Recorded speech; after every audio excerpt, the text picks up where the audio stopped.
Now we're recording. All right. Hello, everyone, and welcome back to Interviews You Didn't Ask For, where everyone on the show is someone I know. And today we have one of my best friends, one of the smartest people I know, Dr. Rachel Dudley. You really are, like, legit one of the smartest people I know. And we are going to continue the conversation about bias in the medical system. We have a subject matter expert here with us today who also has some historical information. This is just her forte. So I am very excited to have this conversation. Why don't you tell us a little about yourself, Rachel? Drink your tea. Tell us about yourself. Well, thank you. Thank you for that intro. That's hilarious. What is the tagline? It's a podcast for people you know that you didn't ask for. This is interviews you didn't know for, you didn't ask for, where everyone on the show is someone I know. It's so Ah, y'all, just so you know, Rachel clearly don't be watching the show, but that's okay. That's okay.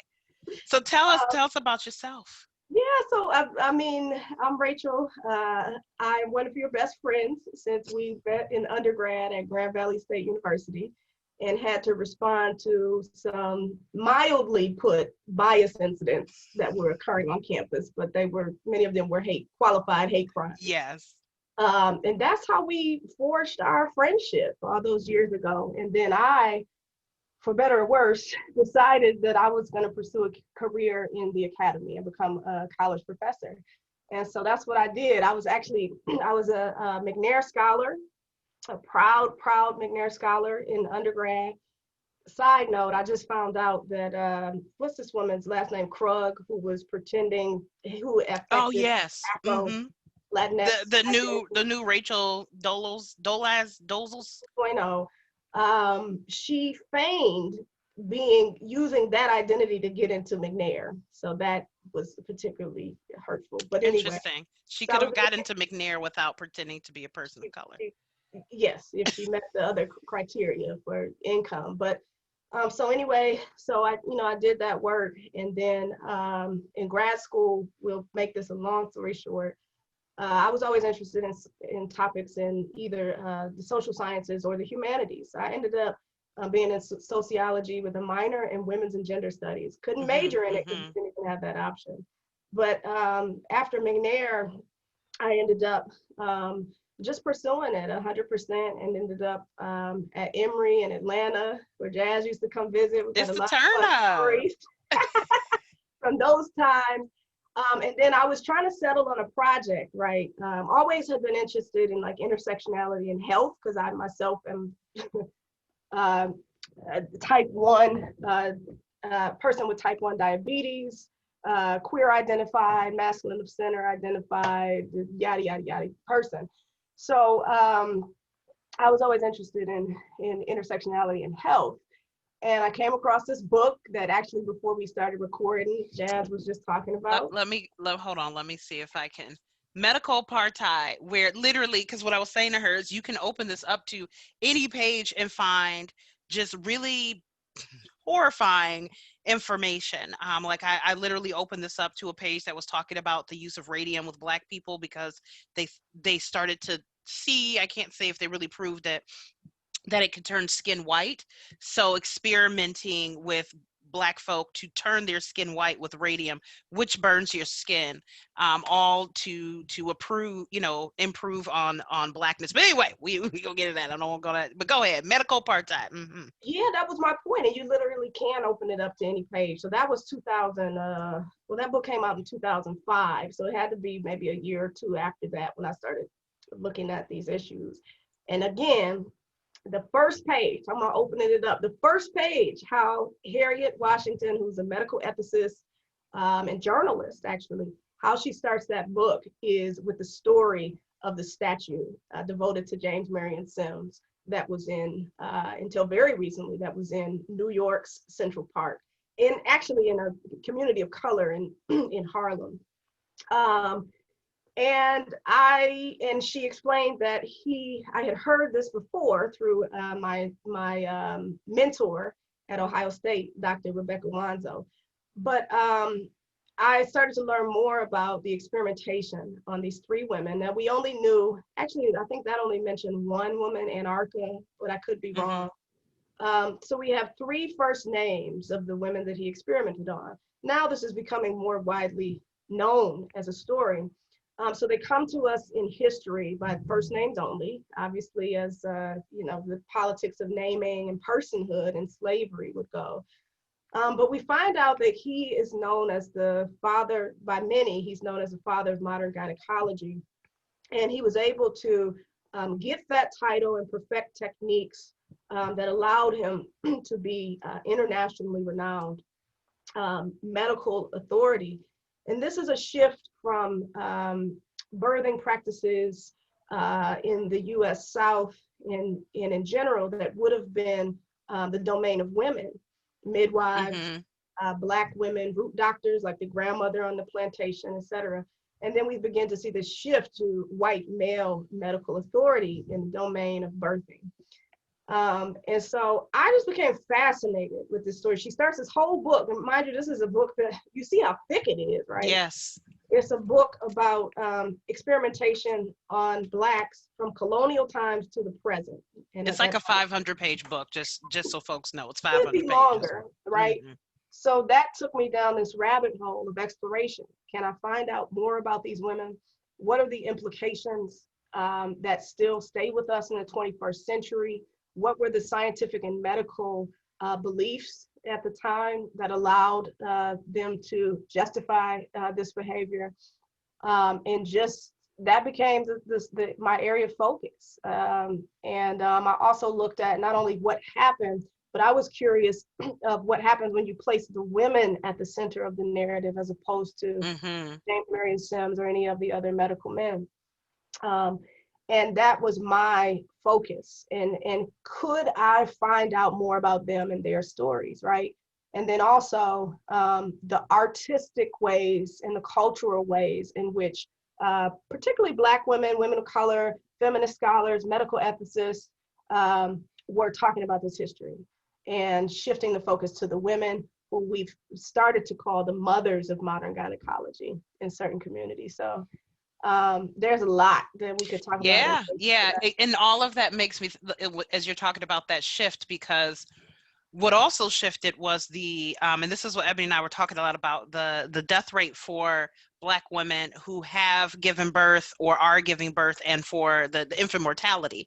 So we took took all of that out of the hands of women who were, participating and helping with birth, put it in the hands of mostly white men.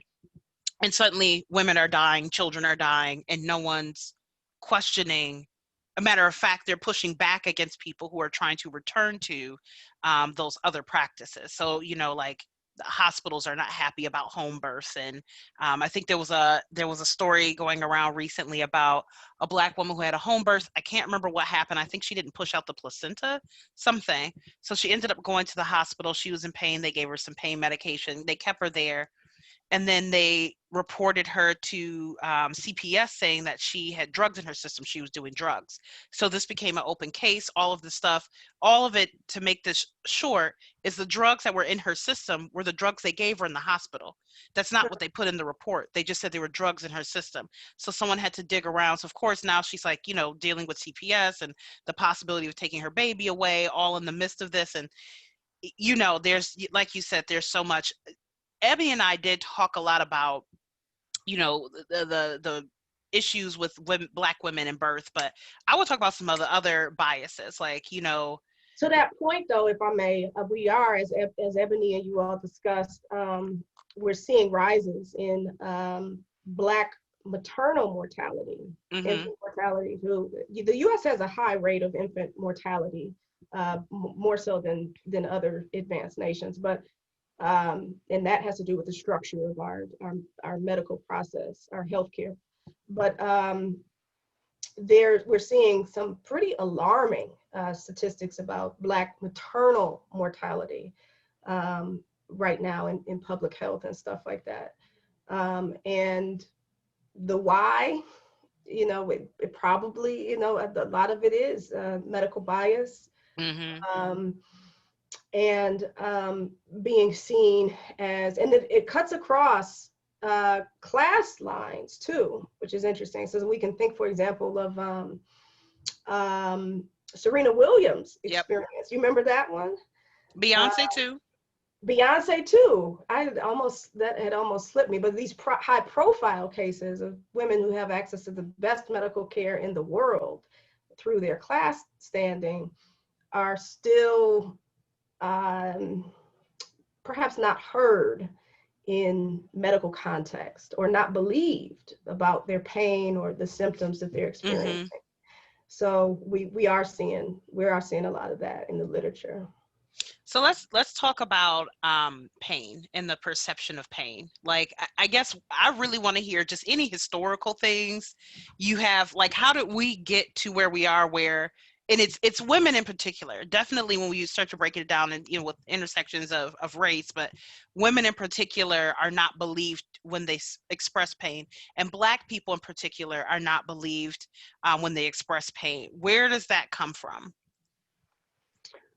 The short of it is how deep and how far back do you want to go? But if Girl. I look at it from a historical perspective, I'm looking at Enlightenment science, which starts in the 1600s, right, and has become formalized as what we now know as modern medicine by the 19th century. And in this literature, which mostly was European white scientists who were naturalists, anthropologists, it wasn't congealed in like these discrete branches of medicine in the way that it is now. But they were writing, a lot of it was travel literature. So they think of Christopher Columbus going and jotting down his knowledge about the quote unquote savage Indians, right? These racist depictions of the other, right? And then we start to see writing. So this would have been my naturalists, or people who were white men who were traveling, Europeans. And then we start to see scientific writing in that vein that starts to depict the African as the other in ways that have to do with beliefs and differences along the lines of, one, the ability to feel and experience pain. So it was literally believed, and these weren't all thinkers, but there was a vein of scientific thinkers who believed that humans did not evolve from the same source, on the great train of being, they called it, and that in the hierarchy of normalcy. This was Christianity? Was this a Christian belief, or was this like where would they get the belief that people didn't come from the same, like what? Observation. So this is how difference was constructed. So for example, the biggest example of this is in the body of Sarah Baartman, the Khoikhoi woman who was taken from the Cape of South Africa. The Hottentot Venus, right? Also known as the Venus Hottentot. Her body was said to symbolize the pathological difference whereby we could demarcate the white male norm, right? And in the hierarchy, we have the white male norm, white women, and so on and so forth. And at the very bottom is apes and the great chain of being. But just a step above that is Blacks. And particularly, this comes to be at the level of Sarah Baartman, who is seen as a stereotypical representation of the pathological difference of embodiment represented by the Black body. So this fits into scientific discourse that is trying to make sense of the world, white male scientists, and seeing in Sarah Baartman pathology, literally creating pathology from her bodily proportions. And these beliefs come to us in a couple of ways. One of them had to do with differences that they believed around sexuality, sexual parts, like sexual lasciviousness. They really believed that Black people were more sexually provocative, more lascivious. So is this where the whole thing about Black men's penises come from, like the size? Probably, because they're seen as almost on an animalistic level of sexuality. It's how we were categorized.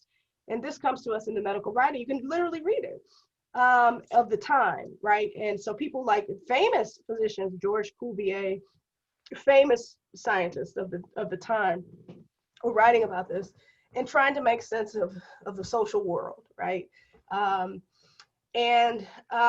so that this idea that in the science that somehow Blacks weren't fully human, right? They were more in this, sort of polygenetic,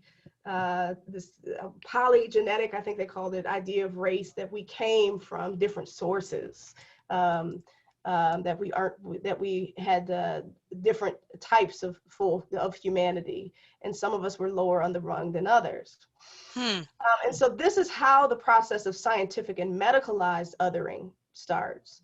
So we see it in the examples of Sarah Bartman. We see it in the ways in which they started to write about Black people's perceptions of pain. We see it in terms of how they talked about intelligence, aging. I was going to say, this reminds me of the whole thing with the eugenics movement, like the way that they tried to justify that poverty was genetic in the eugenics movement by saying there's certain markers you could see in a person that would identify that they are part of this group. That's right. God, yeah, I can't remember all the details. It's biological, it's scientific, what we call now scientific racism, which we can see clear as day. And it's a biological notion of race, that race is a biological phenomenon, which we know is not true, which we know race is not a biological phenomenon, as in there are distinct differences between races, other than, melanin, phenotypic melanin, skin tone. We know that's not to be true. But to justify somebody's inferiority in othering them, we have to look at the role that science and medicine has played historically. And unfortunately, so they would do experiments, right? So we also have a pool, a population that is vulnerable and easily accessible in slaves. And so we have widespread, and actually we're just finding out how widespread it was, but we have widespread documented evidence of medical experimentation on vulnerable, poor, powerless slaves.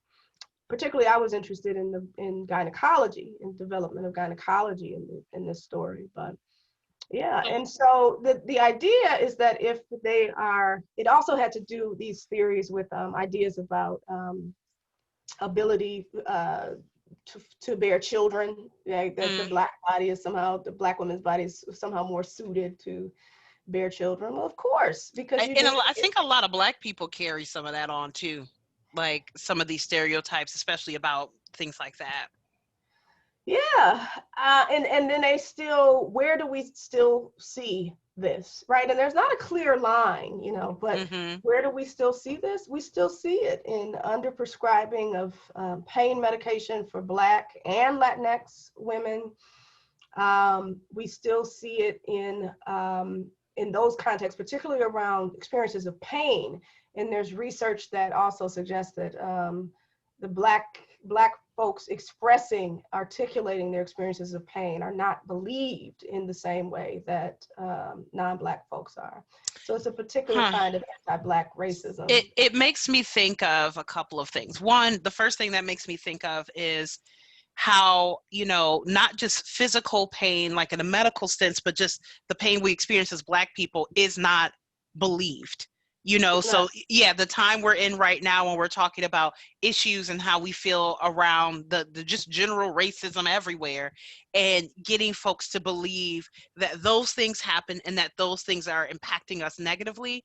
And I wonder if those two things go hand in hand with the more that people feel desensitized to our pain outside of the medical field, the more folks are desensitized to our pain when we come into the doctor's office. And the other thing I was thinking of is kind of the belief that Europe is the epicenter of all medical care, and how often I have run into reading things that show that there were other cultures that were considered to be primitive or savage that were doing medical things that in Europe they hadn't figured out, like figuring out how germs work, certain surgeries, anesthesia, all of that, and then just not believing that this was happening in other places where they have proof that it was happening. So it makes me think of that too. I didn't have a question, I just had some thoughts. Well, that has to do with the legitimacy of knowledge practices, right? And Mhm. how, if it's white, it's right type of mentality. Um, but yeah, but the thing is, in the question of medical bias, we know that it's prevalent. We know, there's this book called Medical Just Medicine that came out, Dana Owens, I think, in 2015. And it talked about, this was 2015, so this was pre-COVID, how Mm. access is a public health term, access death, as in above and beyond preventable deaths, Mhm. basically. If for communities of color, particularly Black folks, is Black and Latinx folks, is about 80,000 excess deaths a year that could have been prevented. And that he pins to bias in medicine, racial bias in medicine. So the question then becomes, okay, here's what we got. How do we get ourselves out of this? And who you ask, we have different strategies for how to do that, or what we think should be done. His thing is that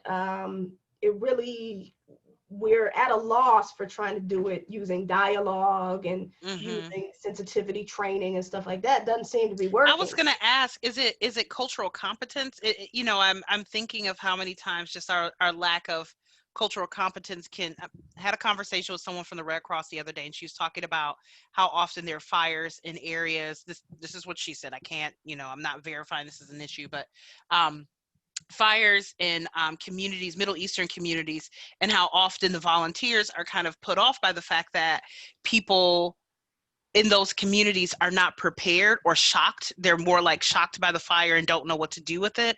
And she said, then they realize that if you are coming over from the Middle East, you don't live in wood homes. Due to the climate and the weather, your homes are made from stone, your homes are made for clay. Houses that don't catch fire as often as wooden homes. And so that's why I'm thinking like cultural competency again. Someone might be like, all of that is some BS. I'm just telling you what the lady said. But cultural competency versus bias, do you think it's both? Do you think it's more so one or the other? What's happening in the medical field?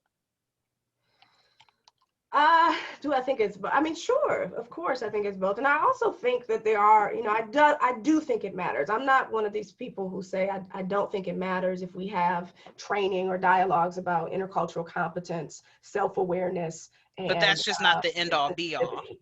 That can't be the end all be all, because what we found is that statistics don't bear out that it is making enough of a difference in terms of excess deaths and all of these stories, anecdotal and statistical, about what we're seeing in healthcare. So his solution is a legal one, right? Hmm. That we use the law in order to. I have to remember the specifics, but basically, we hold people accountable if they, using the law. So that, let's say, hospital X, we've looked at the data and it looks like we've had excess deaths that are racialized in X, Y, and Z ways, then you are accountable for that Mm-hmm. in some legal way. So is that a potential? So we have that as a potential. I think we need all hands on deck. I also think that one of the biggest ways that I personally have tried to, my style of intervention is about collaboration, and it is about people-to-people connection, and it is about training younger students who have interest in going into health and medical fields. To me, that is a good way to do it. And so I teach classes on health humanities, and I'm saying classes plural. I have one class right now, but I'm trying to, I think, make inroads, because it's one thing to be in doing social justice work and in community with folks in doing social justice work. One thing to be a scholar in social sciences or in the humanities, talking about the medical field or disparities in healthcare, et cetera. One thing to be in public health. But what I believe in my heart of hearts that we really need is more collaborative interaction between, in the academy, we would say between the social sciences, humanities, between the humanities and the biological, medical science, health Sure. sciences. I think it's hard though, because people who are in the field of science think of science as unbiased.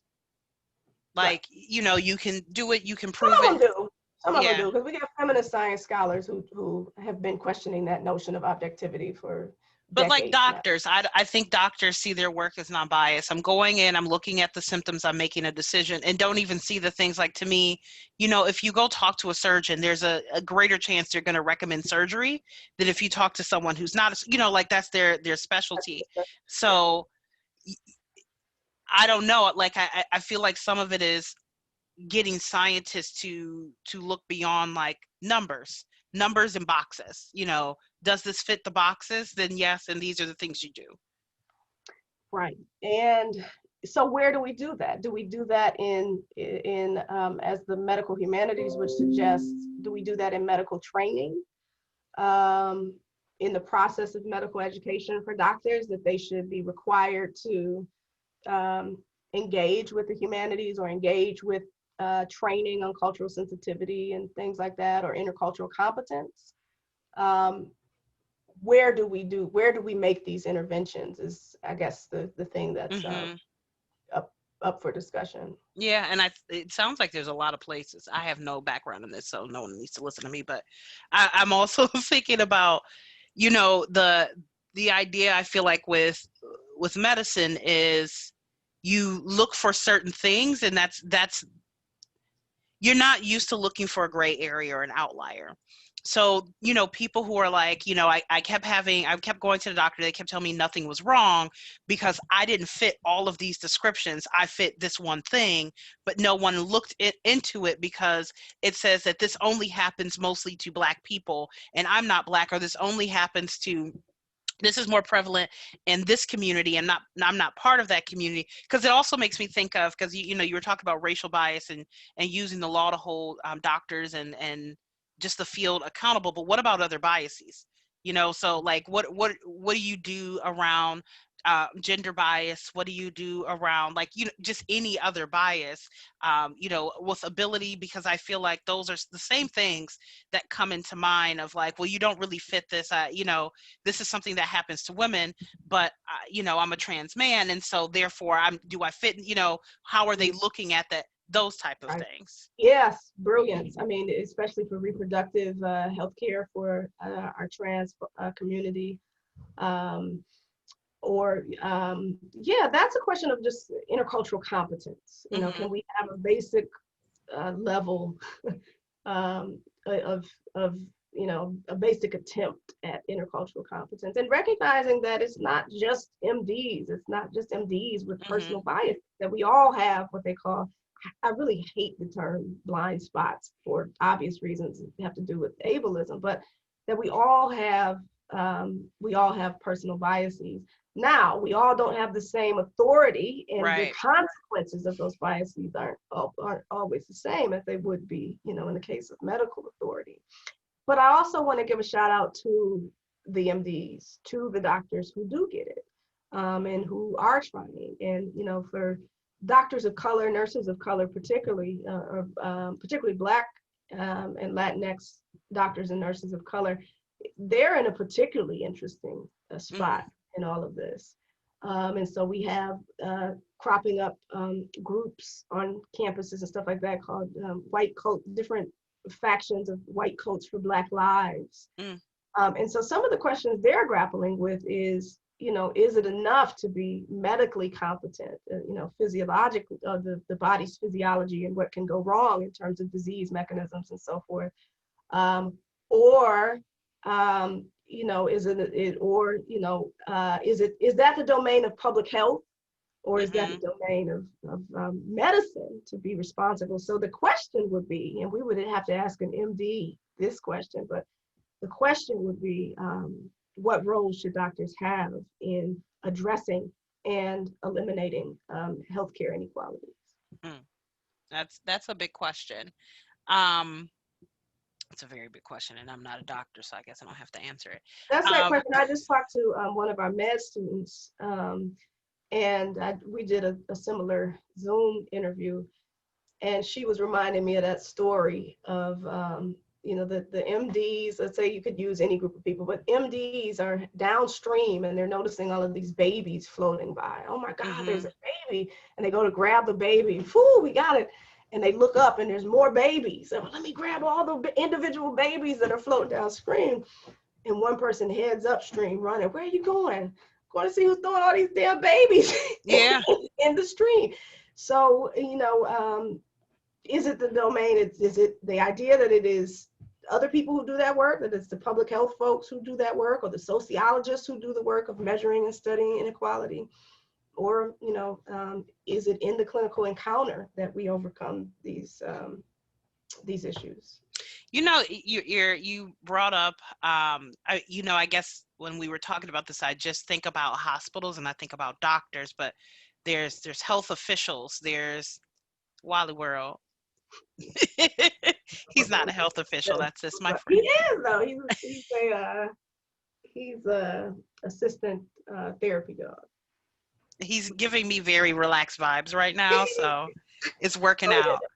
But even I think about like the CDC, and I don't even know where I'm going with this, but like all those other medical authorities, I guess I never questioned if there would be bias in how they make their decisions, when I should have. Like when I was reading Medical Apartheid, I also thought it talked about the placement of teaching hospitals, and how they often are in, communities of color, the same way that the communities of color get those. Hospital, Detroit, Johns Hopkins. You could pick a handful of them, and most likely they will be in a community of color. We're the space for experimenting, and we do the same thing with teachers. Communities of color usually get those teachers who are either new in their career or they're doing their intern. Like they're learning. They're not, so they can prep to go teach the people with some money in their communities. But that all kind of leads me back to, I don't know if you remember hearing that they were thinking of doing the COVID trials in like Detroit and some other communities of color, and even a politician, I don't know if they were American politician, suggesting that we run tests for the trials for the COVID vaccine over in Africa. That was two French medical men, and I can't remember the exact network, but over the summer, I remember that. And it harkens back to, guinea pig experimentation that is really on vulnerable communities, period, but has a particularly dark history for Black folks. So vulnerable communities could be people in prison. We've seen that. Stanford prison studies. Could be people with disabilities of all races and ethnicities. Could be, just people who are vulnerable structurally are also particularly medically vulnerable to exploitation. But why experiment on us if you don't even think we're the same type of human as you? The interesting thing, I'm doing a book review now on this book called Medical Bondage. And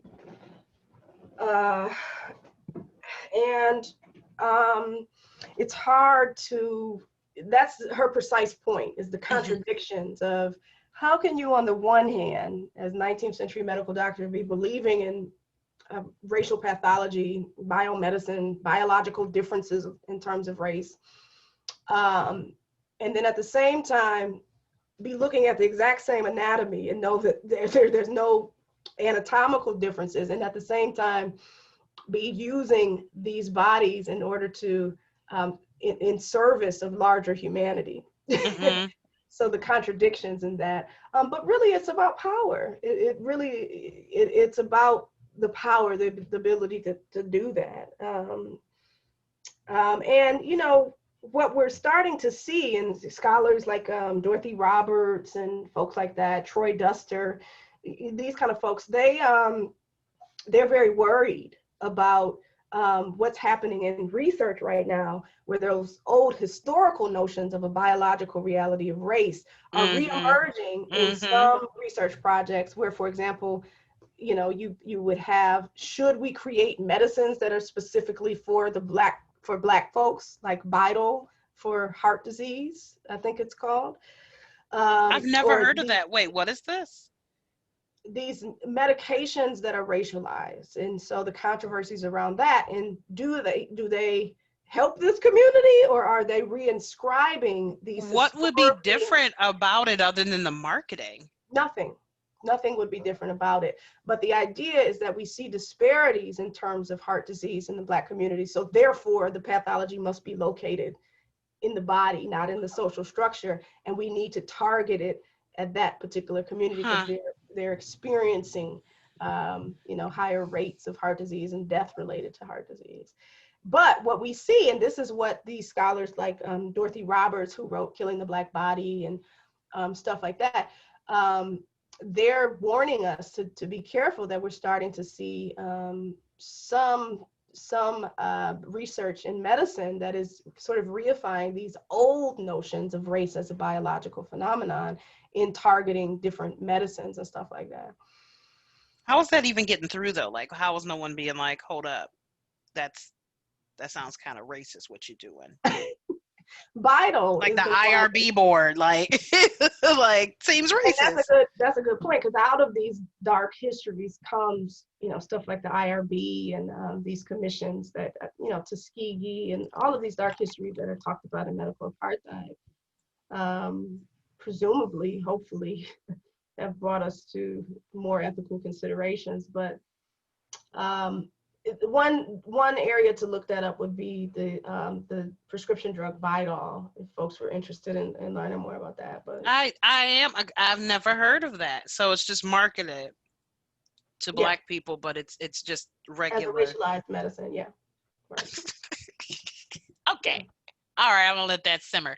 There's a great short article. People like there's a lot of folks who are in the social sciences, and Dorothy Roberts, Evelyn Hammonds, Troy Duster, and Fausto Sterling, they've been raising the alarm about that for some years now. So let's talk about a different type of bias. Let's talk about, I don't know, something other. And mind you, everything intersects. But I know you've had your own personal experiences in the medical system around different identities and how they impact the type of care you get. So I don't even know what to pick, but let's just talk about chronic illness. Let's talk about ability and the bias that comes in with that. Yeah, yeah. I can give you a couple examples, and this one goes to your example about teaching hospitals and where they're located. So this happened to me at Henry Ford Hospital in Detroit when I want to say around, I was in my late teens, like I was a young adult, maybe 19, younger, 17, somewhere in there. And I went in for some diabetes related complications and ended up being hospitalized. And they wanted, and I had been around the block enough to know what happened in these encounters, right? And this one was not like others. Well, I had I believe, a medical resident. Mm. This is the point of a teaching institution, right? But the medical resident who wanted some experience on doing what's called an arterial line, which is when they take a very thin, what would you call it? It's a thin, Like a needle, a wire? metal, like, yeah, it's wire, metal at the thin, very thin, and they stick it into your vein. And it is a very uncomfortable procedure. You have to literally give consent saying that the hospital is not liable. I was very hesitant to do this, but I was convinced that it was medically necessary. And so I Mm-hmm. did, against probably my better judgment.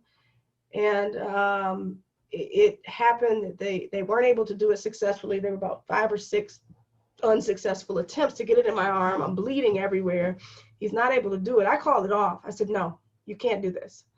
And I still have those marks on my wrists, small marks right here that I see that are reminders of that. I'm a woman of a middle class Black background, you know, who had good health insurance at the time.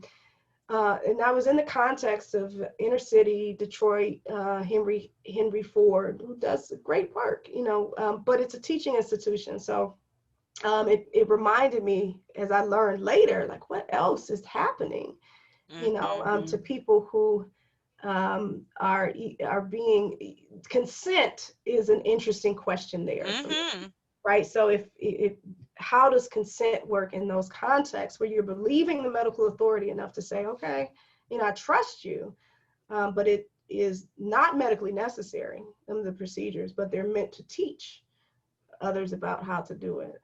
So, you know, those kind of conundrums. And then also gender identity has been interesting in these encounters for me. There was another one about consent as a kid. I was hospitalized a lot when I was getting diagnosed with type 1 diabetes.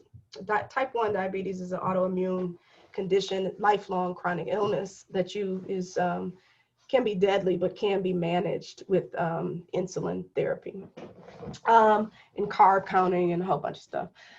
But I was getting diagnosed. My mom was there. She was asleep next to me. I'm a kid in this story. And I wake up to a person, a medical person, withdrawing blood from my foot. And that's how I woke up. And my mom cussed him out. Don't you ever, you know, without her permission, while she's sleeping, withdraw blood from her. And so she gave me the courage to speak up and speak back and be and self-advocate in those medical encounters. But it can be intimidating to do that. And then other stories just have to do with gender identity, you know, as a lesbian, masculine-centered identifying person. The assumptions, the heterosexist assumptions, and you know, those kind of things, even like with birth control and those kind of things. So some sensitivity. At the same time, I've had great, very affirming interactions as well. So yeah, I mean, but here's the interesting thing to me as a professor. Every time I raise these issues with my students, all of the women have a story. I was gonna say, yeah. About feeling undermined, right? So this goes back to, you know, women as hysterical, not really knowledgeable about what's going on in their own body. And yet we have statistics about how menstruation can be as painful as a heart attack. Some research that came out explaining that. So women in general, you know, being undermined in the clinical context about the experience of pain, that they're being overly dramatic. So there are cultural differences there too, as far as how people articulate their own pain and suffering. But yeah, I kind of went a roundabout way on that answer. No, you hit on a bunch of things, because I definitely want to talk about female hysteria, but it also ties in. You were talking about consent, and it made me think of, have you heard of the issue? I read an article somewhere that women are finding out that while they're getting surgery, while they're, you know, under anesthesia, that especially in teaching hospitals, there are people giving them pap smears and doing, you know, pelvic exams on them while they're unconscious. And you don't know what happens unless you get something from the doctor saying you had an abnormal pap, and you're like, I didn't have a pap smear. Or something like that. And it's you're signing this, like you said, understanding consent, understanding what you're signing. I don't know where it's at. Maybe it's this is a little, I might need to get surgery. I'm probably going to have to get surgery, you know, in the near future. So I'm just thinking along the list of other things I'm concerned about. I don't want somebody rooting around in there that I did not give permission to be there. I'm not awake. I can't see them. But it makes me, you know, it's one of those things that comes up, and I really do want to talk about gender identity as well, in terms of bias, because female hysteria, you know, there's such a long history there too, of the things that have happened medically to women simply because women expressed I don't know, independence, like, female hysteria, you're labeled as hysteric. And, I just want to go down this, correct me if I'm wrong, but this is how I remember it. Hysteria, the hista, that's the, I don't know what language, probably like Latin word for uterus or something like that. And that's the root of the term. And so when we're talking about women being hysterical, we're literally talking about medical terms. Female hysteria was a medical thing that happened that they would label women with, and then give them lobotomies and shit. Like, just, and they would do orgasm therapy too, and bed yes, rest cures and all of this. Yeah, you got to drink a lot of milk and eat a lot of meat and lay in bed until you give up your dreams of going to school. Like, it's just, there's so much stuff in history that just don't make no damn sense. That women have also historically been associated with the body, right, and men with the mind is a split. But anyway, and women with emotionality, right, men with rationality, etc. That's gender theory 101. That's but so we do see some of that as well, in these encounters. So as far as the thing that you reminded me of, and I hadn't heard about that, getting pap smears without consent. I'm gonna send you the article. Yeah, I mean, but it does it surprise me? No.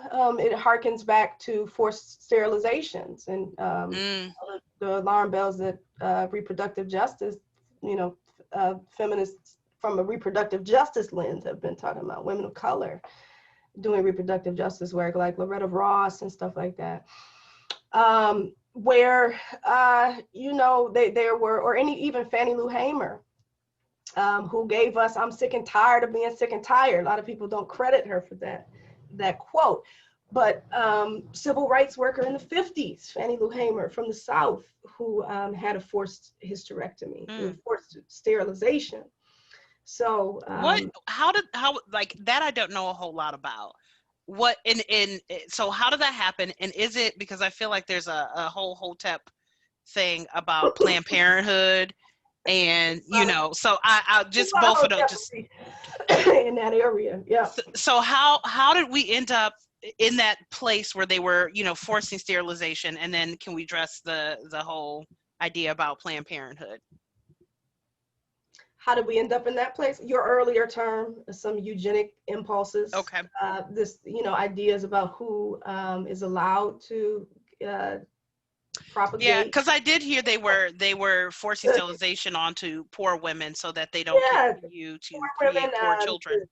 Right. So that is that impulse, right? Or prison sterilization still going on recently in California. In other places.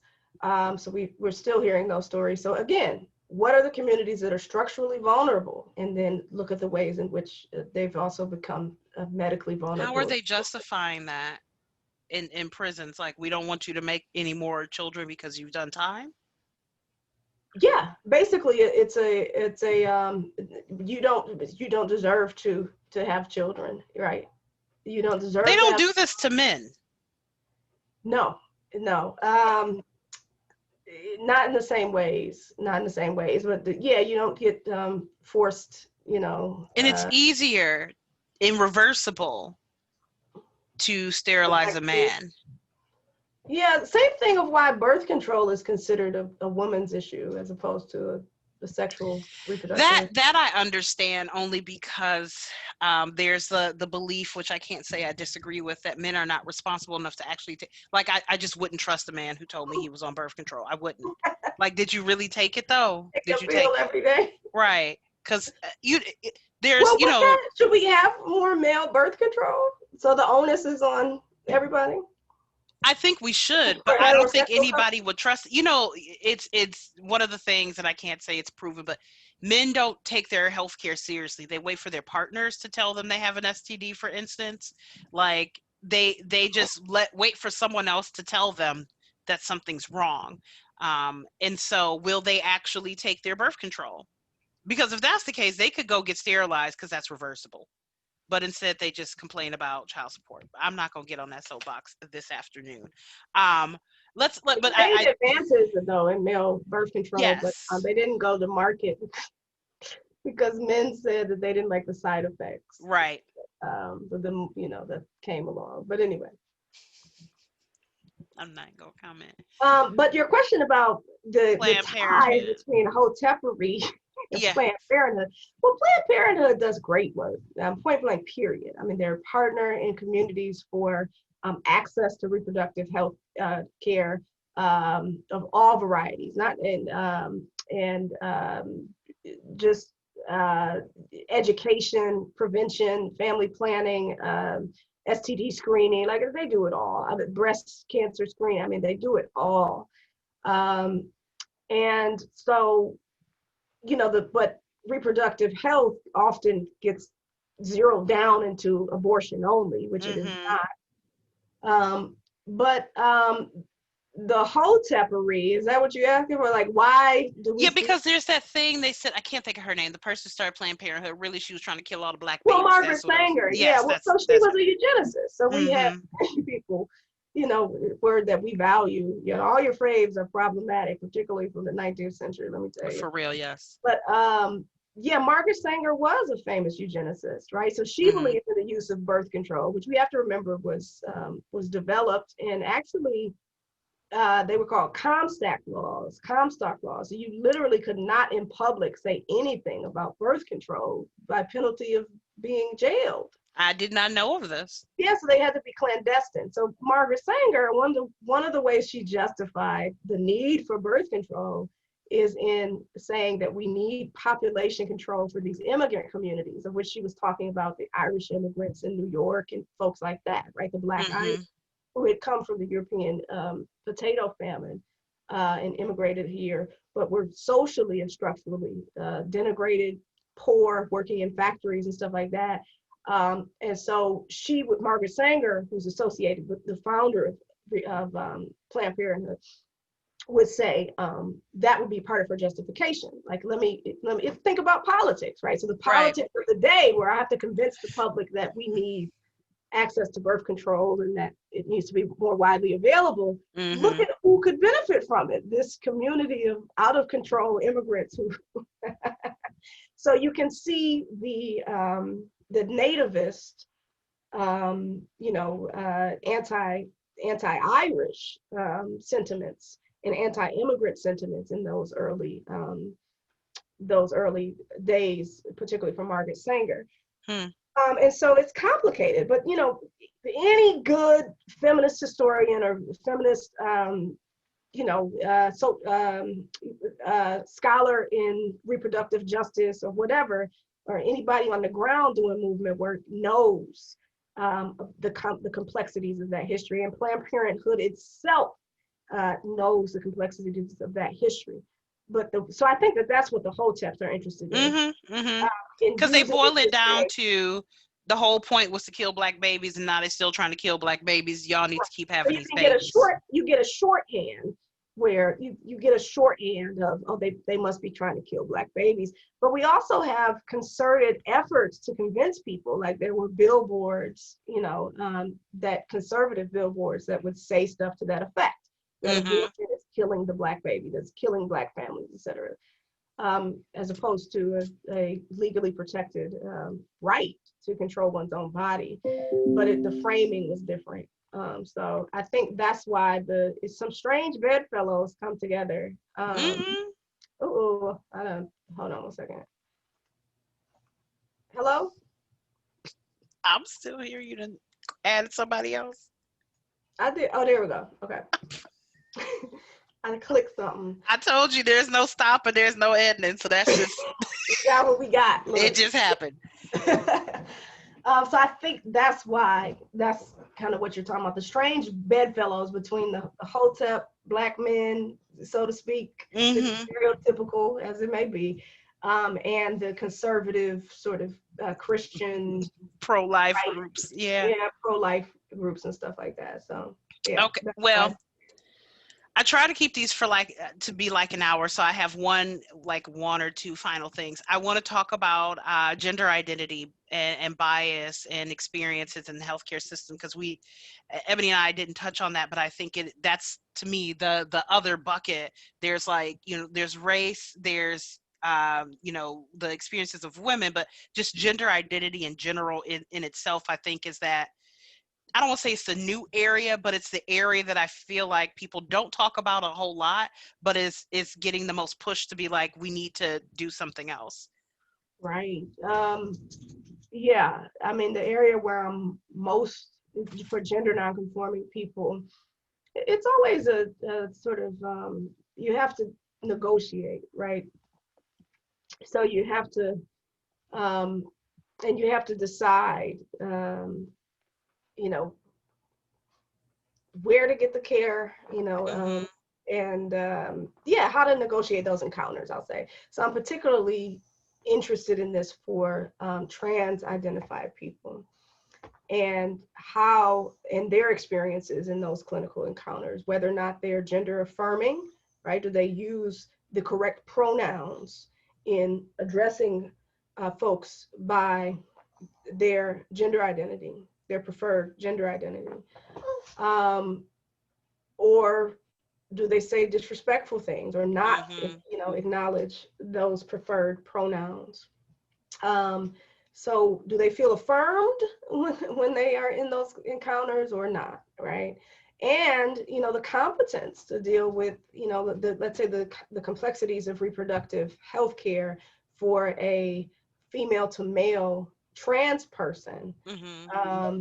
depending on where they are in their transition, whether or not they are interested in surgery or not, whether they've had it yet or not, that presents some complexities that we need competent, people who are competent in these areas of gender identity, sexuality, gender performance, basic competence and cultural competence in those areas. We really need, and especially there's a recent law that actually was affirming for, that went to the Supreme Court, that was affirming for trans rights. But that area of healthcare particularly is one that I'm interested in and concerned about. So if someone's in the medical field, what do they do to learn more to advocate, like where, because that's what, like, it's I've heard some things, but I don't know if it's just like the way we have, Medical Apartheid, I think, is a book that I'm not gonna say everyone's heard of, but it's a pretty well-known book within that type of field. Where do you get information around gender identity and sexuality, like as a medical professional, and how to navigate that for patients? You seek it out Okay. because it's out there. You seek it out. They do. I forget, they have pedagogy. They have training, ongoing trainings. I Mm-hmm. forget what they're called, that they have to go to regularly, at least in the in med school and then later in residency. Didactics, they're called. Some of the didactic training does. They start with the fundamentals of, I don't know if you would show this example of what they call it. It's a good example. It's a visual depiction of gender identity, gender expression, and attraction. Is called the gingerbread person. Yes, I do know the gingerbread person. Yes. That's one, worth looking up. If you could do the bare minimum, you Yeah. could look at But I something. also, from my understanding, the gingerbread person was actually stolen from a black woman. But anyway, we don't get on that. I didn't even know that. Again, not surprising. But the easiest thing to do would be to ask people, how they prefer, what gender pronouns do you use, what do you prefer? And I'm seeing some more of that on the medical intake forms and Mm-hmm. stuff like that. So that's one area where people know that they're affirmed, and that even before they enter into the encounter, the clinical encounter, those are ways that you can signal that you're an ally, or just in support of a community you don't belong to necessarily. And then the other thing is that we can't make assumptions, because we cannot make assumptions that because somebody's a white male, that they don't have a white, straight, cis male, that they don't have a trans daughter or Mm-hmm. you know what I mean, or family members, or they aren't in close community. So we know that the statistics of personal bias in medicine we need to confront, but we also need to be careful about our assumptions about what we're bringing to who that medical person is. Like Mm-hmm. reimagining, you know, that doctor is. It's going to work at home. So as a patient, and I guess I can say, you know, we can expand this to be of any marginalized community. How do you identify a doctor who might be the best fit for you? Who do you know, right? Who do you know? And this is complicated in the U.S. because we can't just go to whoever, you know, Right. is best They have to necessarily. be a network. It have to be a network, you know. Um, but it's just, you know, word. I would think word of mouth, and what ways are they signaling, either on their websites or, you know, in these various other ways. What ways are they signaling? And then you can ask, you know, we deserve to screen people that we're going to have be responsible for our care.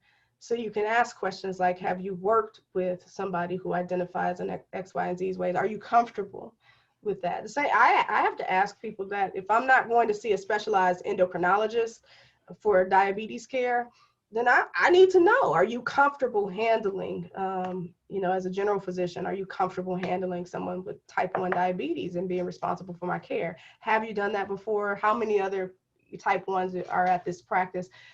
People, and again, this is, you have to, it's hard for certain communities, right? Because you have to believe that you you are an equal partner in your care. Yeah, And because you that have to sounds have the like to just have an experience. appointment and go in and be like, I got a list of questions for you before you ask me shit. Number one, like that's a little overwhelming for me. It can be, right? Because especially if you've been undermined before, and Mm-hmm. power differential, like people feel there's a power different, not feel that there is a power differential there. So you may not know that you have the right, you know, that you are also a partner in your own care. Um, and yeah. So I mean, you know, ask the questions, ask around, ask your people, you know, who's good quality that I could see.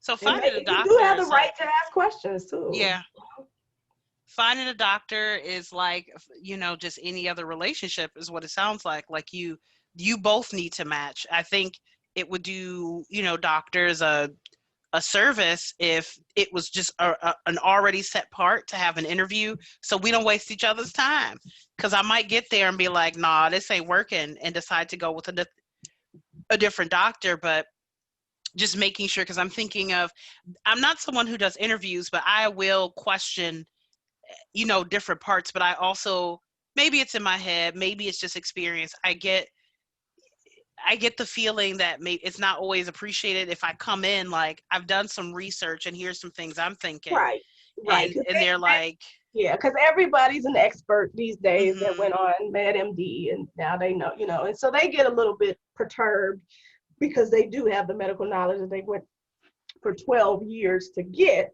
mm-hmm, But you still, in my opinion, you know, deserve to be heard in that encounter, and deserve to be an equal participant in your care. It's your body, you know. mm-hmm. What do you? Do you trust them? How do you feel? Do you feel, that's the question, is like, do you feel visible? Do you feel seen? Do you feel like this is somebody that you can trust? Those are the basic ones. Yeah, yeah, because I think that's what it boils down to. Like, if I bring you my thoughts, you're just like, whatever, then I'm probably gonna be like, okay, this isn't gonna work. At least Right. play along. Shit. Um, God, what was I about to say? It was something about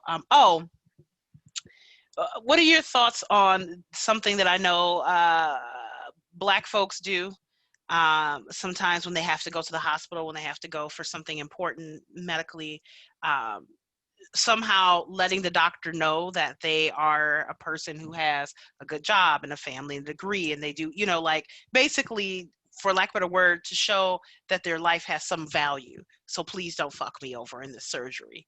I have, you Yeah. know, I have this good job and I have this education and I'm not Well, what you there's think a I reason we am. do that. You know, I was asked, to your point, earlier. I forgot about this one. Girl, we got so many. I was asked, this was when I moved to Ithaca, New Mm. York. My students used to say Ithaca sound like a disease. Um, like, but they asked me, right, because the dreadlocks will throw you off, you know, Mm-hmm. I don't know, the MOC will throw you off. And so she asked me, this was my first encounter. Now this, I know this was not somewhere I would be going back. Are you a working girl? This was her question for me. Like, What what? she mean by Is this working girl? 1953, first of all? But yeah, are you, I didn't know. Like, working girl, like how? What? Like, I got a job. Yeah, it was basically, are you employed? So as if, I'm sorry, what? This is my first time meeting you. Your first question is, are you a working girl? What the hell is this? And I don't know if that was her way. And again, my own bias could be my perception of that was painted by my experiences as a Black MOC woman in the world. But I did take it as a classist kind of assumption that what is the implication that what if I'm not a working, what if I don't have, if I'm not a whatever a working girl is, does that have anything to do with the quality of care I'll receive? So I Mm-hmm. honestly, I could get why you want to do some kind of what would you call that? Signifying about your status, I was gonna basically. say peacocking, and I'm not to be attractive, but so you don't like die. 'Cause that's Or really the what it things is. that we have to do that you have to Mm-hmm. consider. Like this is what Toni Morrison's thing was about racism, is how much energy it takes up when you have to think about all this Yes. type of stuff in every single interaction. And which kind of takes us back to that original point of people not believing our pain. Like even this part of like the amount of energy that we have to go put into things that other people don't think about. You just go to the doctor, and the doctor is right, which I think fails everybody. It's to me, it's the same thing of like, I said this when we were talking to Ebony, but there's bias on in ways that end up hurting the majority. Hence the issues we have now with drug addiction. Like there's just it doesn't help anyone when there's bias and doctors are not taking each case individually, but sometimes I wonder if that's a reflection of our healthcare system as well, that Right, you right. cannot actually look at each Yeah, person, each patient that is. individually. You Yeah. have to be like, Hmm.